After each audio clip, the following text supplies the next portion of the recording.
저희는 지금 계속해서 예수님의 산상수훈을 살펴보고 있는데요. 예수님의 첫 설교였죠. 예수님의 제자도 강의라고도 할 수 있습니다. 그런데 예수님의 산상수훈을 묵상할 때마다 생각이 드는 것은 참 예수님이 우리에게 요구하시는 그 수준이 너무 높다 하는 생각이 들 때가 있습니다. 그런데 하나님께서 이스라엘 백성에게 율법을 주시면서 신명기에 하신 말씀이 있어요.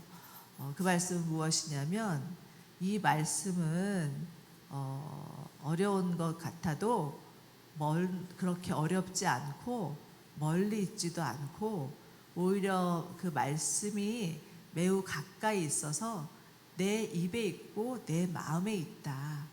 그러니 너희는 너끈히 행할 수 있다. 이렇게 말씀해 주셨습니다.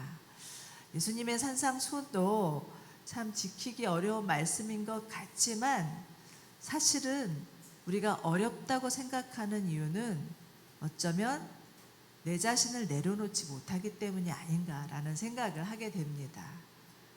내가 하고 싶은 것, 내가 갖고 싶은 것, 내가 누리고 싶은 것이 가득하니까 예수님의 말씀이 자꾸 부딪히는 거예요.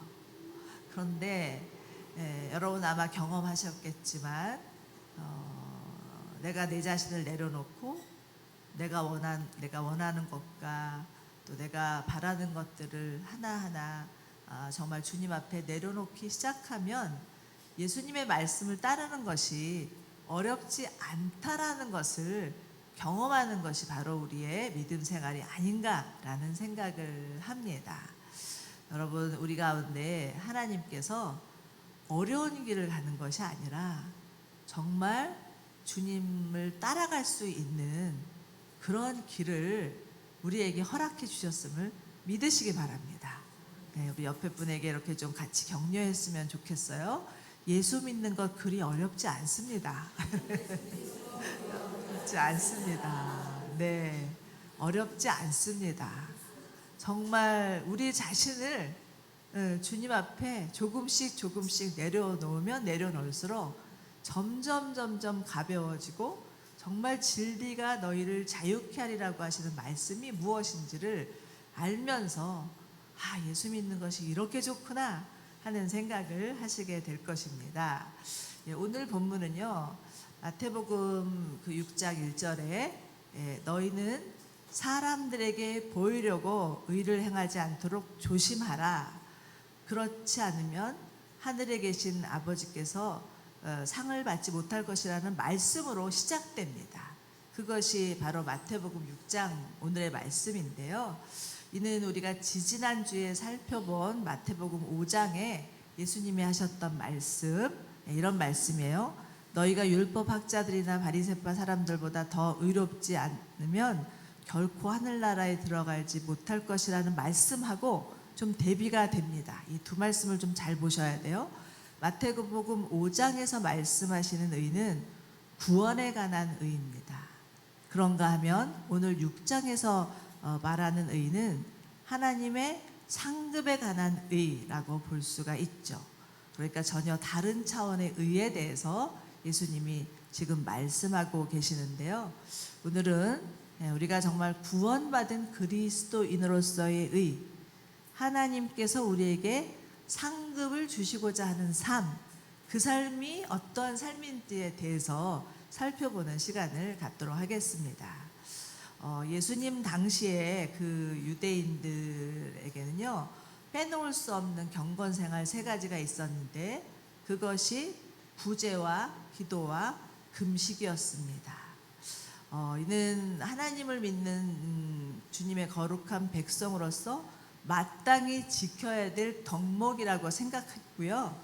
그래서 이들은 늘 가난한 사람들을 위해서 구제하는 일을 빼먹지 않았고, 또 하루에 3번씩 기도했고요. 일주일에 2번씩 금식하는 것이 유대인들의 일상이었습니다. 그러니 여러분, 이것이 얼마나 훌륭한 일인가요? 솔직히 말해서 저희들은 어떻습니까? 이렇게 유대인들처럼 늘 정기적으로 구제하고 기도하고 금식하고 있다고 장담할 수 있는 사람이 몇이나 있을까요? 그런데 문제는 이를 행하는 유대인들의 마음의 태도였습니다. 예수님은 이들이 정기적으로 행하는 이 세 가지 영역의 위험성에 대해서 말씀을 하고 계시고요. 그렇다면 어떻게 행해야 될지에 대해서 가르쳐 주시는 그 내용이 오늘의 말씀입니다. 먼저 2절과 4절을 같이 좀 보시겠습니다. 다시 한번 저 읽어보죠. 시작. 그러므로 가난한 사람을 구제할 때에는 위선자들처럼 사람의 칭찬을 받으려고 회당과 거리에서 나팔 불며 떠들지 마라. 내가 진실로 너희에게 말한다. 그런 사람들은 이미 자기 상을 다 받았다. 너는 가난한 사람을 구제할 때 오른손이 하는 일을 왼손이 모르게 하여라. 그래서 내 착한 행실을 아무도 모르게 하여라. 그리하여 남 모르게 숨어서 보시는 너희 아버지께서 너에게 갚아주실 것이다 라고 말씀하시면서 이 바로 내용은 부제에 관한 말씀입니다. 여러분, 구제는요, 나 아닌 다른 사람들에게 자신의 것을 나누어주는 이타적인 행위입니다. 그러니까 이기적인 사람은 절대 할 수 없는 것이 구제이죠. 그런데 놀랍게도 구제가 사람들에게 인정과 칭찬을 받기 위한 이기적인 동기로도 사용될 수 있음을 말씀하고 계시는 거죠. 얼마든지 구제를 통해서 사람들로부터 온갖 존경과 칭찬을 한 몸에 받을 수 있는 행위가 구제가 될 수 있다라는 것을 말씀해 주시는데요. 사실은 저희도 생각해 보면 구제만큼 사람들로부터 칭찬받을 수 있는 일이 있을까라는 생각이 듭니다. 사실 그 구제 많이 하는 사람 신문에 나잖아요. 뉴스에도 나고. 네, 바로 그런 것이 구제 행위가 될 수 있다라는 것입니다. 그러나 예수님은 사람의 칭찬을 받으려고, 여기 지금 보시면 2절에 나오죠. 사람의 칭찬을 받으려고 구제한다면 그것은 위선자들이 하는 짓이다. 이렇게 신랄하게 지적하십니다. 여러분, 위선자란 어떤 자들입니까? 겉다르고 속다른 사람이죠. 말하자면 이중적인 사람, 이중생활하는 사람, 이렇게도 말할 수 있습니다. 위선이란 용어는요, 원래 그 고대 연극에서 가면을 쓰고 다른 사람처럼 행동하는 것을 말하는 것이죠. 그러니까 속으로는 일말의 자비나 동정심도 없으면서 겉으로는 다른 사람에게 내보기 위하여서 가난한 사람을 위해서 베푸는 척 한다면 그는 위선자다. 그는 이미 자기 상을 다 받은 것이라, 이렇게 주님이 말씀하시는 것입니다. 그런데 여러분, 솔직히 말해서 우리의 마음을 깊이 들여다보면요, 물론 가난한 이들을 향한 동정심이나 긍휼이 없다라고 말할 수는 없겠지만 우리가 한 어떤 그 작은 선한 행동에 대해서 남이 알아주기를 바라는 마음이 있는 것만은 사실입니다. 아무도 알아주지 않으면요, 섭섭한 마음이 들기도 하고요, 은근 누군가에게 기뜸이라고 해서 내가 이런 일을 하고 있어 라고 말하고 싶은 게 사람의 심정이라는 거죠. 그러니 그 누구라도 자신을 드러내고 싶은 과시욕으로부터 자유로울 수 있는 사람은 하나도 없다고 볼 수 있습니다. 작년 3월인가요? 전 재산을 한동대에 기증하셨던 장은복 그 장로님의 이야기, 아마 여러분들도 들으셨고 제가 설교 때도 한번 얘기했던 것 같은데요. 그 소식이 한간에 알려져서 화제가 된 적이 있었습니다. 무려 100억이 넘는 돈이었어요. 자신은 굉장히 검소하게 사시면서 근면 절약하시면서 그동안 모아두었던 그 100억이 넘는 돈을 한동대 학생들을 위하여서 기부하셨다는 소식이 장로님이 돌아가신 후에나 알려지게 되었습니다. 살아생전에는 절대 몰랐던 일이었습니다. 그런데 장로님은 절대 자신이 한 일에 대해서 그 누구라도 알기를 원하지 않았는데 너무 귀한 일이니까 또 사람들에게 또 본이 될 수 있고 또 도전이 될 수도 있으니까 좀 이렇게 알려도 되지 않겠습니까? 했더니 극구 사양을 하셔가지고요.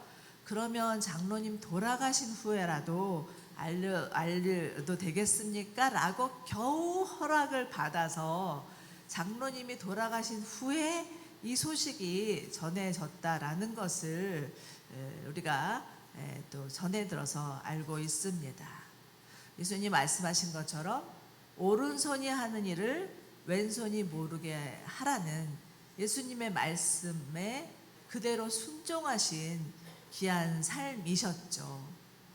자신을 과시하고 싶은 본능적인 욕구가 있는 인간으로서는 참으로 어려운 일이 아닌가라는 생각을 하게 되는데요.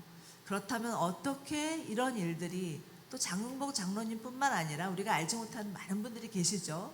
어떻게 이런 일들이 가능할까라는 묵상을 해보지 않을 수가 없습니다. 그런데 그 키가 4절에 있습니다. 4절을 보시면 남모르게 숨어서 보시는 아버지께서 갚아주실 것이다 라는 말씀이 있기 때문이라는 거죠. 여러분, 하나님은 우리의 아버지이십니다. 하나님은 하나님의 사랑하는 자녀들이 이 땅 가운데 어떠한 마음과 동기와 태도로 살아가고 있는지를 보고 계세요. 그리고 하나님의 자녀인 우리들이 하나님의 성품대로 하나님의 선하신 뜻대로 살아갈 때 그것을 보시면서 너무나 기뻐하시면서 박수를 아끼지 아니하시면서 가만히 있자, 내가 무엇을 주어야 할까라고 생각하시면서 하나님이 예비하신 그 상급과 복을 주시리라고 믿습니다. 잠언 19장 17절을 보면 이런 귀한 말씀이 있죠. 우리 함께 읽어보겠습니다. 시작. 가난한 사람을 불쌍히 여기는 사람은 여호와께 빌려드리는 것이니 그가 한 일에 대해서 그분이 갚아주실 것이다. 아멘. 우리가 가난한 사람들에게 불쌍히 여기고 구제하면 어떻게 되는 거라고요? 하나님께 구워드리는 거다. 하나님께 빌려드리라는 거다라는 말씀입니다. 사실은 실제로 이렇게 사시는 분들이 참 많이 계시죠. 여러분들 가운데도 분명히 이렇게 사시는 그 분들이 계시리라고 믿습니다. 각자의 삶에서 겸손히 주님을 섬기는 분들이 계십니다. 그러나 우리가 정말 할 수 있는 한 자꾸 하나님께 빌려드릴 수 있는 자들이 되기를 원합니다. 하나님 앞에 구워드리는 일에 인색하지 마십시오. 그럴 때 정말 우리의 하늘 창고가 점점 쌓인다는 것을 꼭 기억하시기를 바랍니다. 그리고 하나님 앞에 나아갔을 때는 하나님, 저는 할 일을 했을 뿐입니다. 저는 하나님 앞에 무익한 종입니다 라고 고백할 수 있는 저와 여러분들 되시기를 축원합니다. 네. 자, 두 번째 보시면 기도에 관한 말씀입니다. 5절에서 6절이죠. 이것도 같이 읽겠습니다. 시작. 너희가 기도할 때 위선자들처럼 하지 말라. 그들은 사람들에게 보이려고 회당과 길모퉁이에 서서 기도하기를 좋아한다. 내가 진실로 너희에게 말한다. 그들은 이미 자기 상을 다 받았다. 너는 기도할 때 방에 들어가 계시는 내 아버지께 기도하여라. 그러면 은밀하게 계셔서 보시는 내 아버지께서 내게 갚아주실 것이다. 아멘. 예수님은 지금 기도도 구제와 마찬가지로 위선이 될 수 있음을 경고하고 계십니다. 구제에 대한 경고보다 오히려 더 깊게 다루고 있는 것을 볼 수 있죠. 어쩌면 구제보다도 더 자신의 경건을 드러내기 쉬운 영역이 기도라고 말할 수 있겠습니다. 그런데 위에 말씀을 보면 마치 예수님께서 눈에 띄는 공공장소에서 기도하는 것을 금하는 것처럼 보이지만 그렇지는 않습니다. 회당이나 길모퉁이에 서서 기도하는 게 잘못된 일은 아니죠. 여러분, 회당은 어떤 곳입니까? 교회는 어떤 곳입니까? 만민을 위해서 기도하는 집이 교회입니다.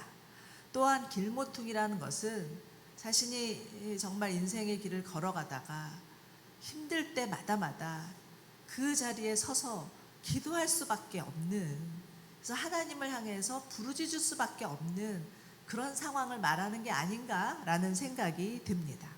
그런데 문제는 5절입니다. 5절 보시면 사람들에게 보이려고 라는 구절이 나오고 있습니다.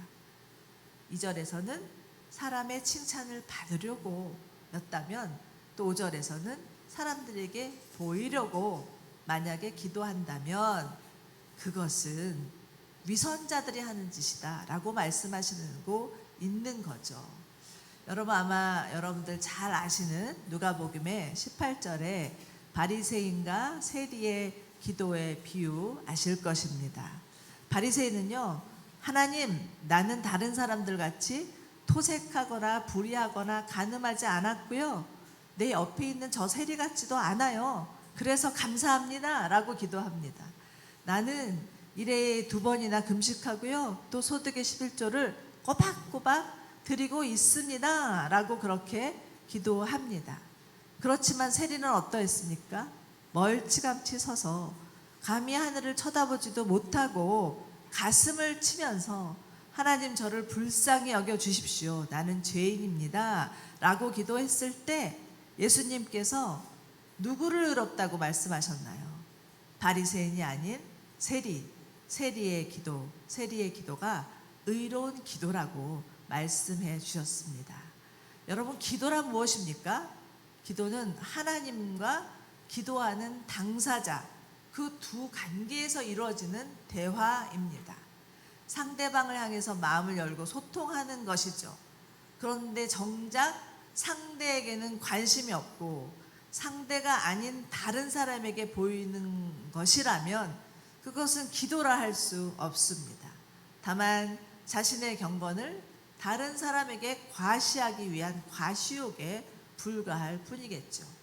예수님은 이와 같은 행위를 위선자들이나 하는 행위다 라고 지적하시면서 다시 한번 또 위선자라는 단어를 사용하시는데요, 복음서를 보면 예수님께서 가장 징글징글할 정도로 싫어하셨던 것이 위선이었습니다. 바리새인과 사두개인을 향하여서 독사의 자식들아 라고까지 지적하시면서 그들의 위선, 그들의 이중적인 그 모습들을 향하여서 신랄하게 비판을 하셨습니다. 여러분들, 위선자들이 좋아하는 것은요, 사실은 하나님도 아니고 기도도 아니었습니다. 단지 보여지기 좋아하는 연극에 불과한 인생이었다, 이렇게도 말할 수 있겠죠. 예수님은 이러한 자들을 향해서 그들은 이미 다 자기 상을 받았다라고 말씀하시면서 어떻게 기도해야 될지에 대해서 알려주십니다. 첫 번째는 은밀하게 기도하는 것입니다. 은밀하게 기도하는 것. 6절입니다. 6절 보시면 너는 기도할 때 방에 들어가서 문을 닫고 은밀하게 계시는 내 아버지께 기도하여라. 그러면 은밀하게 계셔서 보시는 내 아버지께서 내게 갚아주실 것이다 라고 말씀하십니다. 여러분, 혹시나 그 고 함석헌 옹이 쓰신 그대는 골방을 가졌는가 라는 시를 읽어보신 분들이 계신지 모르겠습니다.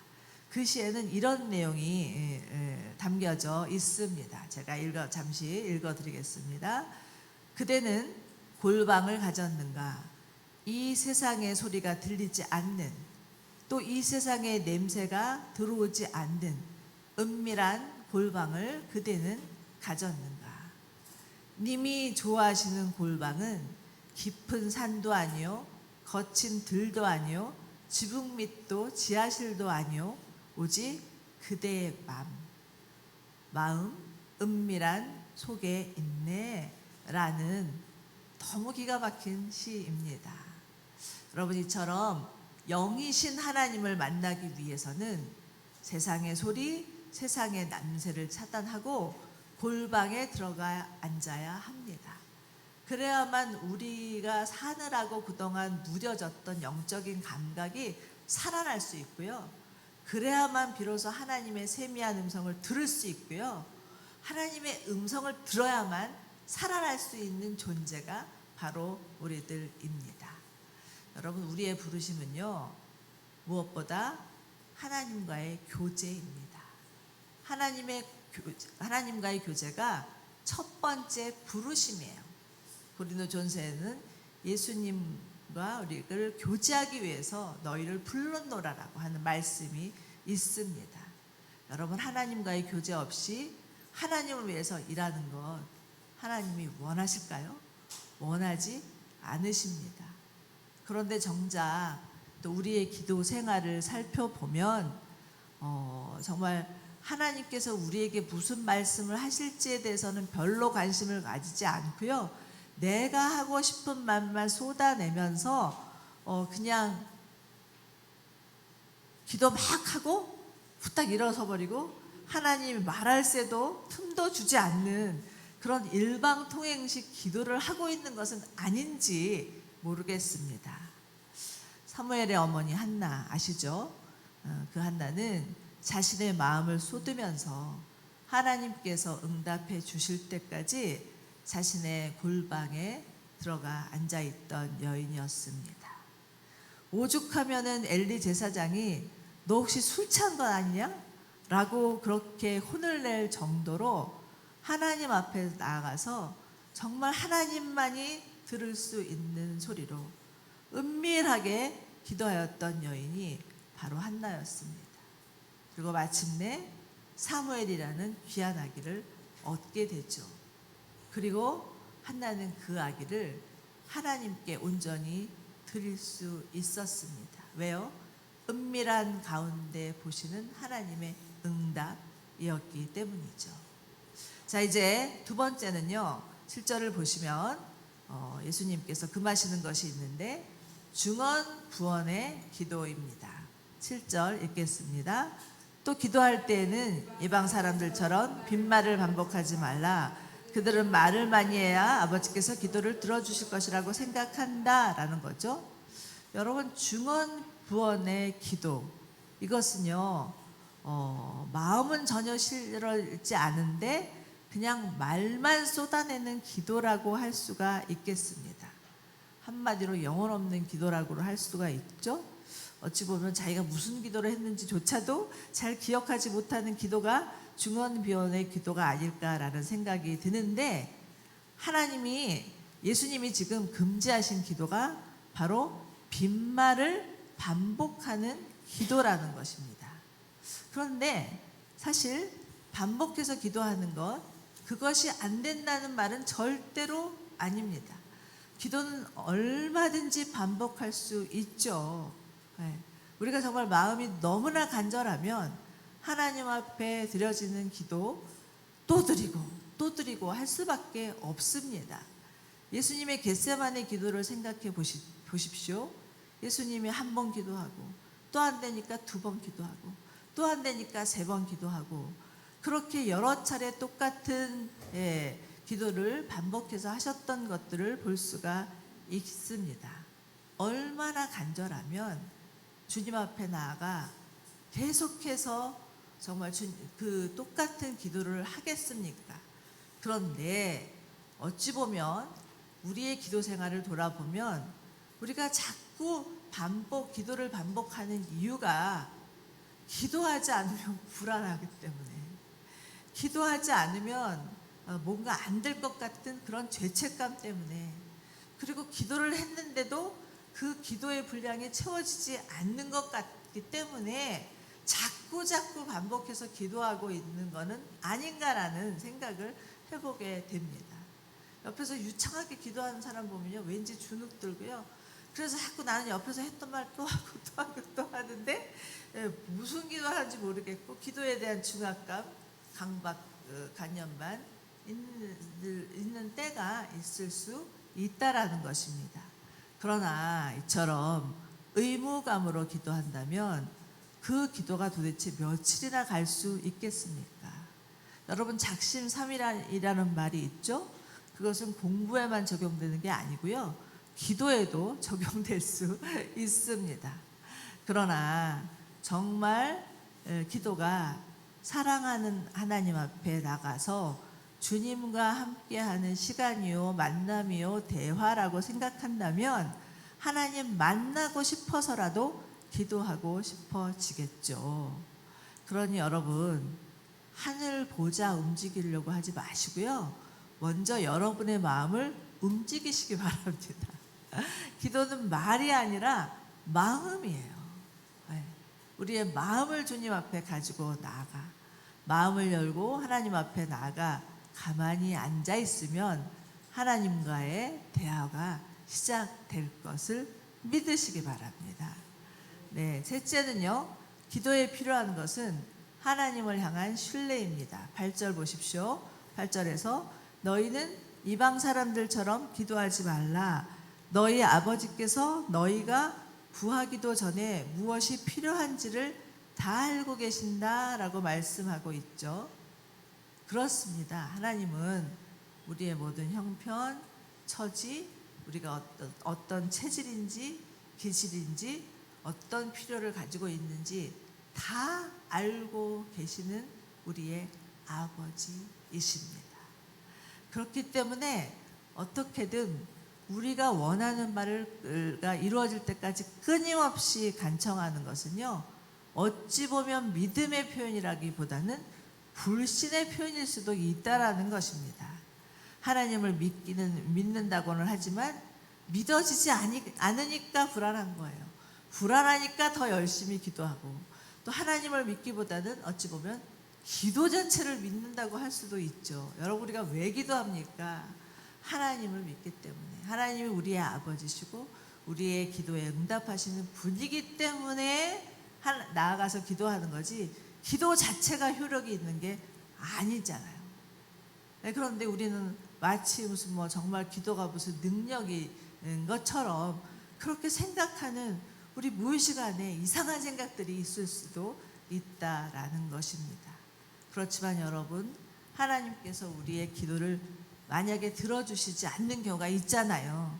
그것은 우리의 믿음을 키우기 위해서, 또 때로는 우리가 정말 잘못된 것을 구하고 있기 때문에 더 하나님을 의지할 수 있도록 응답을 늦추실 수도 있고요.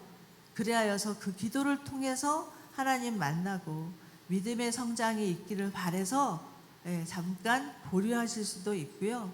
또 우리가 가지고 있는 더 좋은 계획이 있어서 우리가 요청하는 것보다 더 다른 좋은 것을 주시기 위해서 우리의 기도에 응답을 지연하실 수도 있고 노하실 수도 있다라는 것을 꼭 기억하시면 좋겠습니다.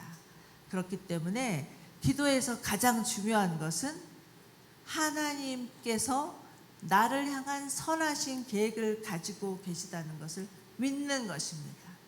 하나님은 어찌 보면 나보다 나의 행복을 더 원하신다라는 것을 믿는 것입니다. 그것이 기초가 되어야 기도를 통해서 하나님께 나아가는 것이 정말 고통이 아니라 즐거움이 될 수 있다라는 것입니다. 만약의 경우에 이러한 믿음이 없으면요, 문제가 생길 때마다 사생결단하듯이 기도를 할 수밖에 없고 하나님을 어떻게 해서든지 굴복시키려고 애를 쓰는데, 여러분, 어떻게 인간이 하나님을 굴복시킬 수 있겠습니까? 말도 안 되는 일이죠. 설사 하나님이 우리의 기도에 굴복한다 한들 그것이 우리에게 무슨 유익이 되겠습니까? 어긋장을 놓는 거죠. 어떻게 해서든지 하나님 들어주십시오 라고 해서 하나님이 정말 너무 열심히 기도하고 너무 자꾸 달라고 하니까 주실 수도 있는 것 같아요. 그러나 사실은 그렇게 받은 것이 마치 아이가 아버지한테 가서 졸라서 할 수 없이 했다 여기 있다라고 했을 때 그것이 그 아이에게 맞지 않는 경우도 있을 수 있다라는 것을 우리가 알 수가 있습니다. 비록 내가 바라고 원하는 것이 이루어지지 않아도, 그런 결론이 나지 않아도 하나님은 선하시고 모든 것을 협력하여서 선을 이루시는 하나님이심을 믿는 저희가 되기를 원합니다. 자, 이제 마지막으로 금식에 관한 말씀인데요. 16에서 18절 같이 읽겠습니다. 시작. 너희는 금식할 때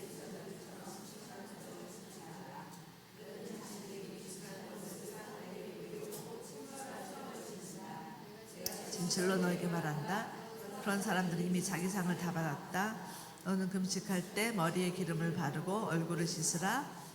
근데 금식하는 것을 사람에게 보이지 말고 은밀하게 계셔서 보시는 내 아버지께만 보이도록 하여라. 그래야면 은밀하게 계셔서 보시는 내 아버지께서 내게 갚아주실 것이다. 16절부터 18절까지는 금식에 관한 말씀이죠. 오늘날에는요, 금식이 조금 외면되기도 하지만 금식은 하나님 앞에서 자신을 낮추는 경건 훈련입니다. 하나님은 우리 인간의 본능적 욕구보다도 더 우선시 되시는 분. 정말 하나님만이 우리 인생의 가장 최고의 우선인 것을 일깨워주기 위한 것이 금식의 행위라고 볼 수가 있습니다. 그래서 어찌 보면은 금식은 단순하게 먹지 않는 것만을 뜻하는 것은 아닙니다. 생활의 모든 것에서의 단절을 말할 수 있죠. 하나님으로부터 멀어진 자신을 살피면서 하나님과 더 가까이 가고 싶어서 내가 그렇게 좋아하는 쇼핑도 좀 끊어보고, 늘 그냥 보는 그 시리즈 드라마도 좀 끊어보고, 너무나 그냥 아이들한테 막 이렇게 잔소리하고 또 뭐 바가지 긁고 뭐 이렇게 훈수 두고 하는 그런 말도 좀 끊어보고, 그리고 우리가 맨날 보는 이 스마트폰, 거의 스마트폰 중독인데요. 이것도 좀 끊어보고 하는 모든 것들, 모든 영역의 절제, 그것도 금식의 한 일종입니다. 심지어 이사야서 58장에는 하나님이 기뻐하는 금식이 무엇인지에 대해서 말씀하고 있죠. 하나님이 기뻐하시는 금식은 흉악의 결박을 풀어주고 멍에의 줄을 끌어주고 압제당하는 자의 묻은 멍에를 꺾는 것이다. 결국은 우리 삶 가운데 행하지는 그런 경건의 행위다라는 것을 알려주십니다. 이처럼 금식은 하나님께 집중하겠다는 거룩한 행위죠. 성경을 보면 정말 많은 하나님의 사람들이 금식함으로 하나님께 나아갔던 것을 볼 수가 있습니다. 여러분, 느헤미야는요, 예루살렘의 성벽이 회파되었다는 소식을 듣고 굵은 베옷을 입고 하나님 앞에 나아가 금식합니다. 요나의 설교를 들은 니느웨 백성들은요, 그 메시지를 듣고 하나님 앞에 나아가 놀랍게도 금식하며 회개했어요. 다니엘 또한 하나님께서 예루살렘의 황폐함이 70년에 그칠 것이라는 예레미야 선지자의 글을 읽고서 그 또한 베옷을 입고 죄를 뒤집어 쓰고 하나님 앞에 나아가 금식합니다. 얼마나 많은 하나님의 사람들이 금식함으로 하나님 앞에 나아갔는지 몰라요. 모세, 여호사밧, 에스더, 에스라, 사도 바울, 예수님 모두 다 금식의 필요를 알고 하나님 앞에 나아가 주님 앞에 구했죠. 그런데 가끔은 금식에 대한 오해가 있는 것 같습니다. 한마디로 금식을 단식투쟁이라고 생각하는 거죠. 하나님께 무엇을 얻어내고자 정말 굶어가면서 때를 쓰는 게 금식이라고 생각하는 경향들이 있습니다. 소나무를 뽑는 심정으로 금식을 하다가 소나무는커녕 자신이 뽑힐 수 있다는 거예요. 근데 어찌 보면 사실은 금식하면서 자신이 뽑히긴 뽑혀야 되는 것 같아요. 네. 여러분들처럼 금식은요, 우리가 얼마나 이기적이고 욕심 많은 자인지를 발견하게 됩니다. 그리고 굶어보면요, 내가 할 수 있는 게 아무것도 없다라는 것을 알게 돼요. 정말 하나님이 은혜 주셔야 살아가는 거구나 하는 것을 알 수 있는 것도 금식의 시간입니다. 이처럼 금식은 또 하나님의 그런 마음과 뜻을 발견하는 영적 훈련이라고 할 수 있죠. 얼마 전에는 우리 예배팀하고 같이 이렇게 교제하다가 우리도 이제 그동안 너무 금식이라는 거 그냥 밥 먹지 않는 게 너무 힘들어가지고는 도외시하고 있었는데 새해가 되면 또 새로운 그런 마음으로 또 새해를 시작하는 심정으로 한번 금식을 해보자 이런 얘기 했던 거 아시죠? 네, 우리 예배팀 얘기했습니다. 네, 그래서 한번 새롭게 시작을 해보려고 합니다. 네, 우리의 또 그 스마트폰도 좀 끊어보고요. 그리고 드라마도 끊어보고요. 또 먹는 것도 끊어보고요.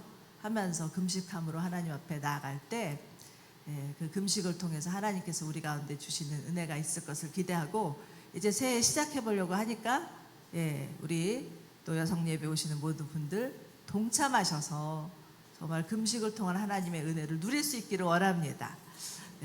그런데 이 금식도 어디까지나 하나님 앞에서의 행위이지 사람에게 보이려고 해서는 안 된다라는 것입니다. 나 금식하네 이렇게 티내면서 이렇게 정말 티내면서 금식하는 것은 틀린 것이다 이렇게 예수님 경고하시는 거죠. 여러분 디모데 3장을 보면 예수님이 이런 말씀을 하십니다. 너희 안에 경건의 모양은 있으나 경건의 능력을 부인하는 자는 돌아서라 이렇게 말씀하십니다. 여러분 우리 그리스도인이라면 누구나 경건의 능력을 사모하죠. 정말 나도 기왕 예수 믿는데 정말 내 안에 경건의 능력이 있기를 원한다라는 마음이 모두 다 있으실 것입니다. 그렇다면 어떻게 해요? 하나님이 그 경건의 능력을 소유할 수 있는 툴을 주셨어요. 그것이 구제와 금식과 기도라는 것입니다. 그런데 이것을 정말 은밀하게 계시는 하나님 앞에 행한다면 우리 안에도 경건의 능력을 소유할 수가 있다라는 것이죠. 자, 이제 말씀을 마치는데요. 오늘 본 기도와 구제와 금식 이 세 가지 영역은요. 사실은 하나님 앞에 단순히 드려지는 종교 행위도 아니고요. 의무사항도 아닙니다. 우리가 예수님의 말씀을 통해서 배울 수 있는 것은 이 세 가지 영역은 우리 삶에서 드려지는 삶의 예배다라는 것을 볼 수가 있습니다. 기도를 통하여서 또 구제를 통하여서 금식을 통하여서 우리를 은밀히 보고 계시는 하나님 앞에 우리도 은밀하게 나아가서 기도하고 구제하고 금식할 때 정말 주님을 만나는 기쁨이 있을 것이고요. 정말 주님을 믿는 참 행복이 무엇인지를 알게 될 것이고요. 우리가 그토록 바라는 경건의 능력, 그 경건의 능력을 소유할 수 있는 자들이 되실 것을 믿습니다.